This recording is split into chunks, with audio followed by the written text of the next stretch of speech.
Sean todos bienvenidos a la clase de esta semana. Vamos a iniciar con la agenda de este día. Bienvenida, desarrollo del tema, asignación de la tarea y el cierre. La cita del día: nunca dejes que tus miedos ocupen el lugar de tu sueño. Este tema lo vamos a dividir en dos partes porque es un poquito largo. Y esta clase se la voy a compartir siempre por WhatsApp, Classroom y el sitio web de la asignatura. El tema de este día: discos duros, puertos y tipos. Vamos a ver la definición de disco duro, también llamado HDD, cuya abreviatura al inglés es Hard Disk Drive. Es la unidad de almacenamiento más importante y más grande de la PC, en el que se guardan los programas, archivos, juegos, entre otros. Todos los programas que tenemos en nuestra PC están en ese gran almacén llamado disco duro. Por eso tienen grandes capacidades de almacenamiento, como por ejemplo 500 terabytes e incluso mayores. Vamos a ver un poco de los puertos de los discos duros, los diferentes puertos que hay. El puerto IDE es una interfaz ATA o PATA, originalmente conocido como IDE. Es un estándar de interfaz para la conexión de los dispositivos de almacenamiento masivo de datos y las unidades ópticas, que utiliza el estándar derivado de ATA y el estándar ATAPI. Es el interfaz ATA que se permite conectar dos dispositivos por bus. Para ello, de los dos dispositivos, uno tiene que estar como esclavo y el otro como maestro. La configuración se realiza mediante jumper. En la placa base o la motherboard suele haber de 2 a 4 conectores IDE. Normalmente hay dos. Uno se llama primario y el otro se llama secundario. Estos tipos de discos duros pues ya quedaron desfasados porque han venido otros tipos de discos a sustituirlo, pero todavía hay personas que tienen computadoras que al menos tienen todavía un puerto IDE para poder conectar un disco duro. Y también están ya estos puertos son un poco más recientes, los puertos SATA, que es una interfaz de transferencia de datos entre la placa base, algunos dispositivos de almacenamiento como puede ser el disco duro, unidades de CD/DVD, unidades de estado sólido. Serial ATA sustituye a la tradicional Parallel ATA o PATA, que es la anterior que acabamos de ver. SATA proporciona mayores velocidades, mejor aprovechamiento cuando hay varias unidades, mayor longitud del cable de transmisión de datos y capacidad para conectar unidades al instante, es decir, insertar el dispositivo sin tener que apagar la PC. Entonces, esa es una de las características, que un disco SATA lo puede conectar si está encendida la computadora. En cambio, en el anterior, en el puerto IDE, pues no se podía hacer eso porque se podía dañar la unidad.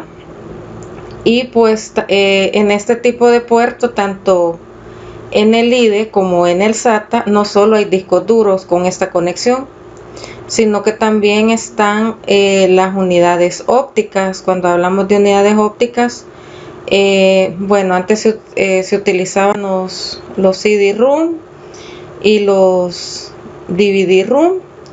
Esas eran las unidades ópticas que usted podía meter un CD o un DVD. Ahora pues ya son unidades de quemadores de discos de DVD. Al inicio salieron los quemadores de discos solo para CD, y ya después el mismo quemador de DVD se podía quemar ya se podían quemar ya solo DVDs, porque ya el CD ya quedó también desfasado, y poco a poco pues también van a ir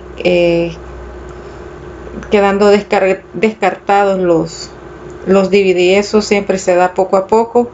Se van entrando nuevas tecnologías y ya van quedando descartadas este tipo de tecnología. Vamos a ver. Estos son los tipos de discos duros que hay: el IDE y el SATA, que son para computadoras convencionales, para PC de escritorios, y también lo hay para laptop. Y están los discos para servidores, que son los SCSI y los SAS, los SAS. Y los más recientes, que son para escritorio, son los discos sólidos, que hoy en día pues se están comercializando 3 tipos de discos duros sólidos, y aquí podemos ver en la imagen los 3 tipos que se comercializan. Y cabe mencionar que, por ejemplo, este tipo de disco sólido se conecta con conexión SATA. Lo puede conectar en estos puertos, este tipo de disco sólido. Ya estos otros pues es para conectarlos en una PCI Express, o en un puerto PCI Express, o hay computadoras que ya traen la conexión para los discos sólidos, que son los M2, que es otro tipo de disco sólido.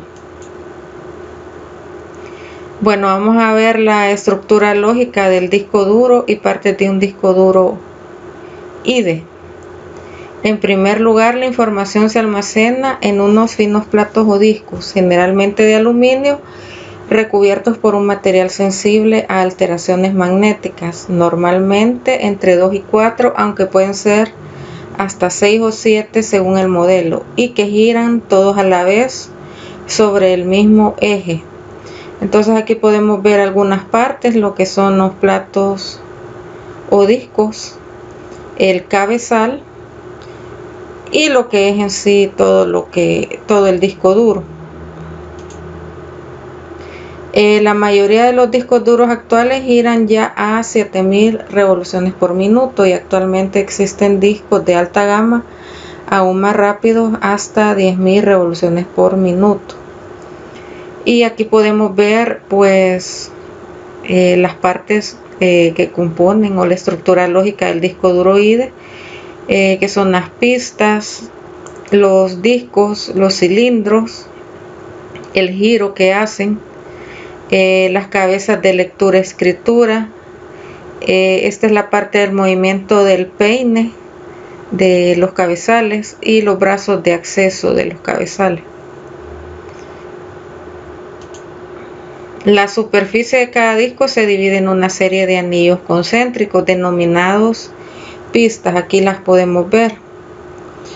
Al mismo tiempo, las pistas son divididas en tramos de una misma longitud, llamados sectores. Normalmente un sector contiene 512 bytes.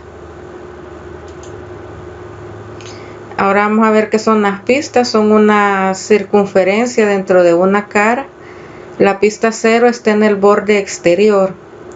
¿Qué son los sectores? Cada una de las divisiones de una pista. El tamaño del sector no es fijo, siendo el estándar actual 512 bytes. ¿Y qué es un cabezal? El cabezal es un dispositivo de lectura y escritura, y está formado por un conjunto de brazos paralelos a los platos, alineados verticalmente y que también se desplazan de forma simultánea, en cuya punta están las cabezas de lectura y escritura para cada superficie de cada plato, así como lo vimos en la imagen anterior.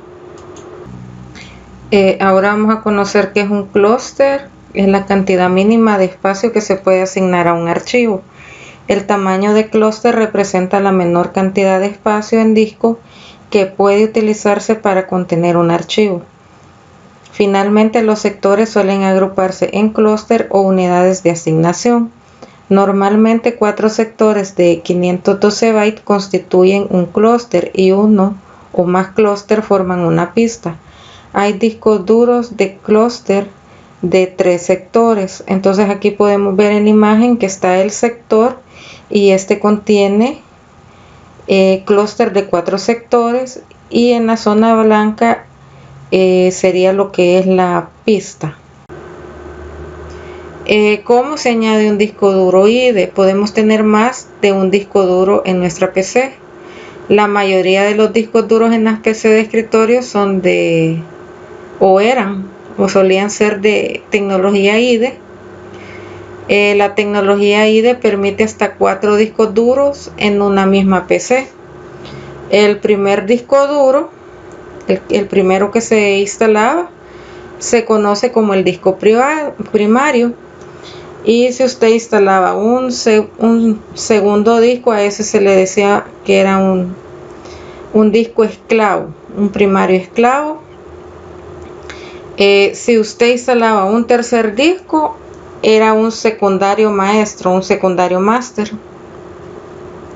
Y el cuarto era un secundario esclavo. Entonces los primeros 2 discos eran los primarios y los otros 2 discos eran los secundarios, dividiéndolo en el disco principal, que es el primario, y el segundo iba a ser el esclavo.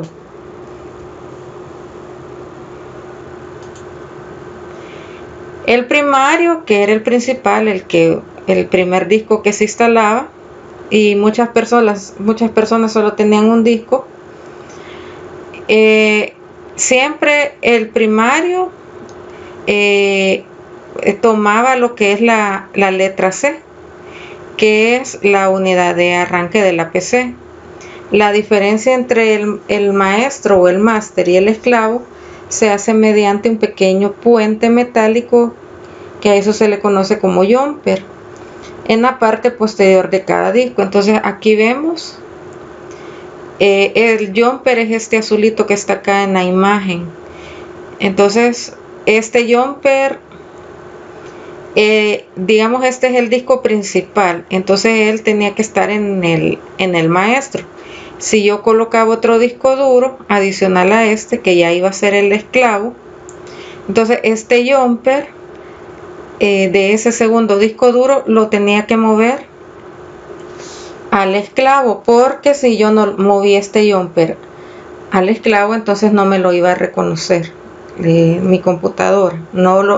Ya desde la BIOS se podía comprobar que no se reconocía, y era por eso, porque este jumper no se había trasladado a lo que es el esclavo.